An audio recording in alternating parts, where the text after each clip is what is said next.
Leslie Feemister. I'm with the Active Transportation Alliance, and I'm standing here on Burnham Avenue, where the village of Burnham meets the Chicago neighborhood of Hegewisch, where the Burnham Trail should be to complete the Burnham Gap, a 2-mile segment of an 11-mile trail that needs to be. There are 3 other railroads that already agreed to allow the trail to come through here. NICTD and the South Shore Freight have not agreed to this, so this is a barrier for people. NICTD feels it's not safe in this location to have cyclists and pedestrians crossing, and they'd like to see the feasibility of a bridge. A bridge has got issues in many different ways, because in order to do a bridge, it would have to be at least 23 feet over the railroad tracks, which would make this a very steep bridge. It has to be able to be ADA compliant, and it would then have to go over Brainard Avenue here as well. So it would be a very large, expensive project that would take a long amount of time. Anyway, you can tell how unsafe it is for people to be able to walk and bike across here. So there's gravel on the ground. Imagine being in a wheelchair or a mother with a stroller. If you were a pedestrian walking through, there's no gates to be able to stop you from walking right into those railroad tracks.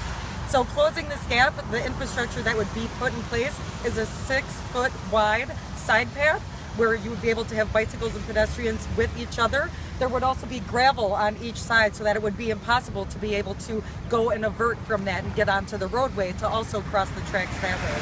And then there'd be pedestrian arms to be able to stop people from stepping into the railroad tracks where there's nothing like that in place now.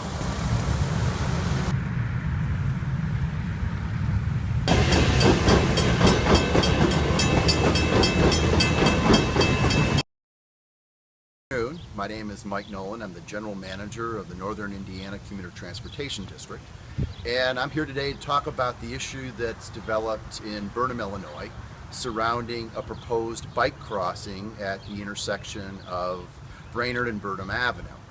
NICTD got involved in this issue late last year, and we became aware of the fact that there is a gap in the bike system, and there's a desire to close that gap by introducing a bike path across those railroad tracks.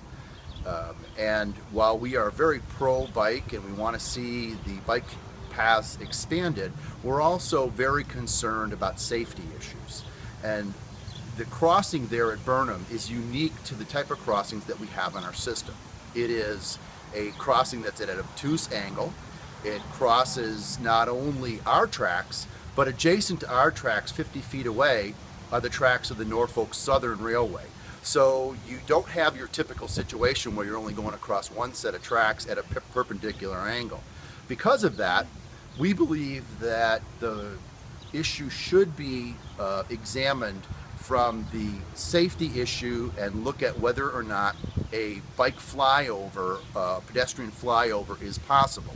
We know from being here in this community that there are several bike flyovers over Route 12 and Route 20, and we believe that a bike flyover is something that should be looked at because that's the safest opportunity for folks to cross the railroad tracks, especially at that crossing because of its geography. We know it's not an inexpensive issue, but safety should always be examined when we consider these kinds of improvements. And we believe that the Burnham Bikeway will gather a significant amount of new bike traffic to the area. And so that's why we're looking at and asking the Illinois Commerce Commission to consider this safety measure.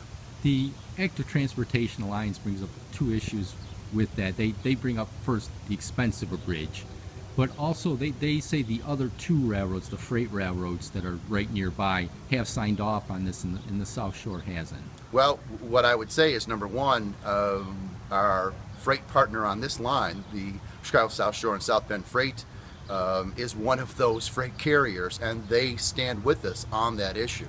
The second thing I'd point out is that from my understanding, the Norfolk Southern would also like to see a bridge flyover. As to the cost, there was already a determination made at the other end of the Burnham Gap to put a flyover across the IHB tracks where the CSX crosses as well.